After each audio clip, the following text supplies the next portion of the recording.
As Vice President Harris continues to dominate the 2024 election, Donald Trump is reaching for the greatest hits, dropping one unhinged short video after another on Truth Social in a desperate attempt to persuade his followers, and probably himself, that he's still winning. But before we unpack all that, if you end up liking this video and you want to support the channel, please be sure to hit the like, subscribe, and alert bells before you go.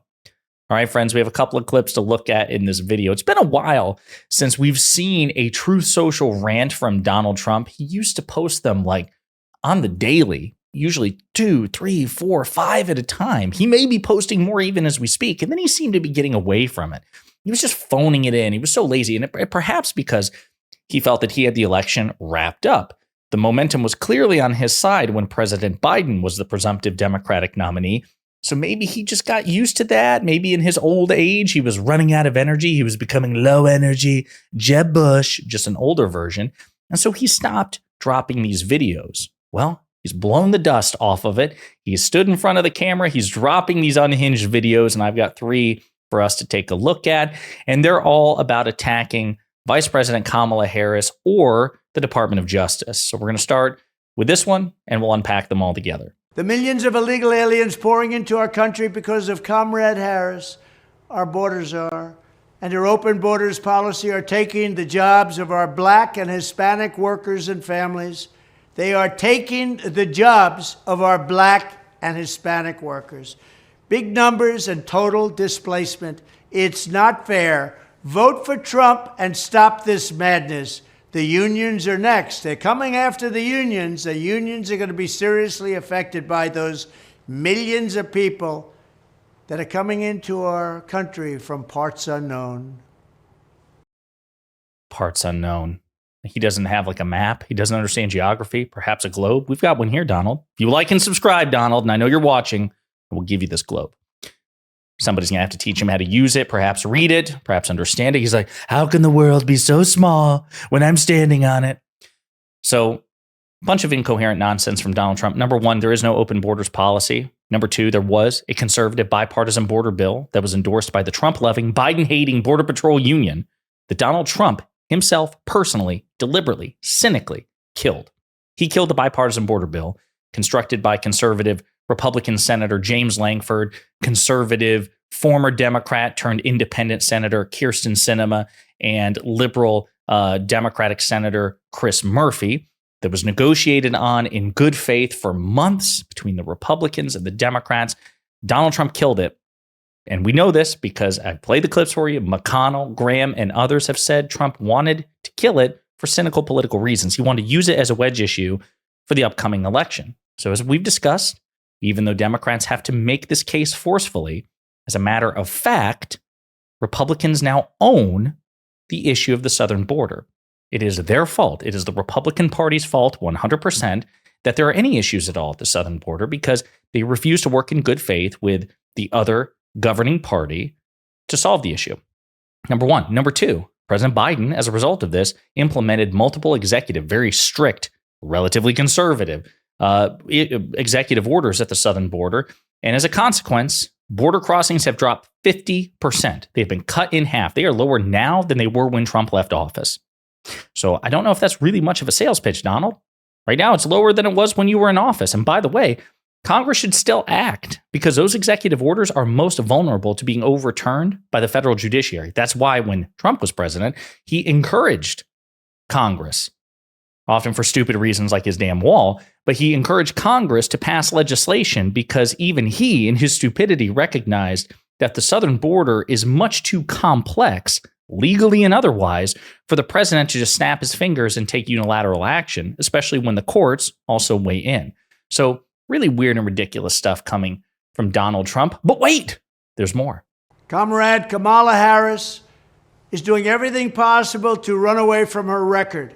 We won't let this happen. She will destroy our country just like she destroyed San Francisco and California itself. We're not going to let her run away. We're going to say, why did you change all 14 of your major policy ideas just for the purpose of an election? And we know one thing, she'll never do it because she's a Marxist, and Marxists don't believe in the Trump philosophy. Not going to happen. We're not going to let her win. The hell is the Trump philosophy? Do you even have a philosophy? I think the Trump philosophy is whatever's good for Donald Trump, say or do it. No need for internal consistency. No need for, civil rights, human rights, principle, morality, nothing like that. Legal or civic precedent. No need it. Just do or say whatever you want to benefit me. I'm a special big boy. So a couple of things. Number one, I want you to remember that Donald Trump, within the past week, flip-flopped on the issue of abortion in a 24-hour spread. Donald Trump signaled that he would oppose Governor Ron DeSantis' Florida 6-week abortion ban. There's a constitutional amendment that will be on the ballot, a referendum on the Florida ballot. Donald Trump is a resident of Florida, so he, as a voter, will be able to vote on that. And he signaled that he would support the referendum, which would guarantee a constitutional right to an abortion in Florida until 24 weeks. And then afterwards, it would be subject to restrictions, but it would move from 6 weeks to 24 weeks. He signaled that he would support it. Then he received backlash from evangelical pro-forced birth conservatives.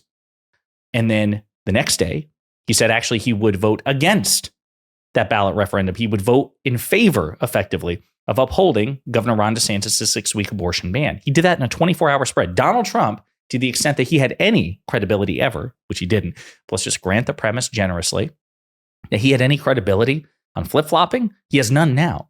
And the vice president and Democrat, everyone, should reject the false framing, the dishonest framing, and the double standards that Donald Trump, MAGA Republicans, and the Fox Propaganda Network and other right-wing media tried to impose. The vice president, for various reasons, has moved her policy positions between 2019 and 2024. That is a 5-year spread. Major policy changes and your positions on certain policies, that changing over the span of 5 years is infinitely more reasonable and defensible than you changing your position on something as big as abortion in 24 hours. So Donald Trump has no credibility on that issue. And the vice president has made it clear that even though she still affirmatively supports many of the more progressive policies, including, transitioning away from fossil fuel, which we should have done decades ago, she understands the political reality. And she says it after governing for 4 years or nearly 4 years with President Biden and understanding where the political capital is, we have to make compromises. So even though she could probably Thanos snap her way into just renewable energy, right? Make it so that the fossil fuel industry no longer existed and everything was renewable, she would probably do it. But she's not Thanos. She's not God. She's not a genie. She has no power to do that. She has to deal with the current political context in which compromises with conservative Democrats and Republicans have to be made. And so you have the Biden-Harris administration, which simultaneously is presiding over more fossil fuel production than the Trump administration. We are producing more oil. We are fracking more natural gas now under Joe Biden and Kamala Harris than we ever have under Donald Trump. So when people talk about energy independence, we are actually more energy independent by far now under Biden, Harris, than we were under Trump, Pence. And yet, at the same time, because of the Inflation Reduction Act that President Biden and Vice President Harris passed, it is by far the single greatest contribution to combating climate change in human history. Not just the United States, but compared to any other government anywhere. The United States has now officially done more to fight climate change. And we're seeing tens, hundreds of thousands of green, renewable energy sector jobs, very often in conservative states. Like, for example, Lauren Boebert's state, her district in Colorado.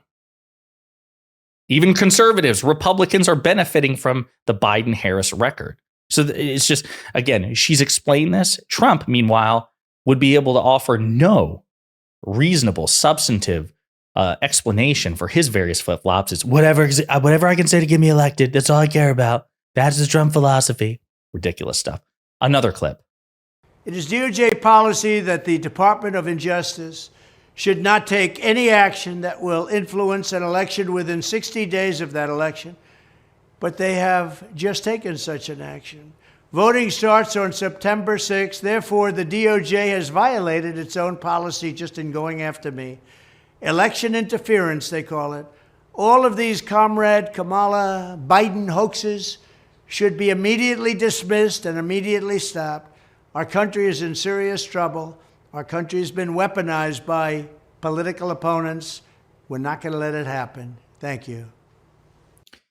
So the guy who, as a political candidate in 2016, 2020, and 2024, publicly campaigning on jailing his political opponents, Hillary Clinton in 2016, President Biden, Joe Biden, Barack Obama in 2020, and President Biden, Kamala Harris, and everybody else in 2024. That guy is now clutching his pearls and crying that he is being prosecuted because prosecutors, career prosecutors in multiple jurisdictions have compiled evidence, presented it to a grand jury of Trump's peers. The grand juries came back with indictments, and the legal process is taking its course. He's upset about that. I'll also remind you, in 2020, when Trump was the candidate publicly calling for Attorney General Bill Barr to prosecute Joe Biden, a former vice president and current political rival, and Barack Obama, a former president, Trump was, at the time, he was publicly urging the DOJ to do that, publicly, at rallies and on Fox News in multiple interviews.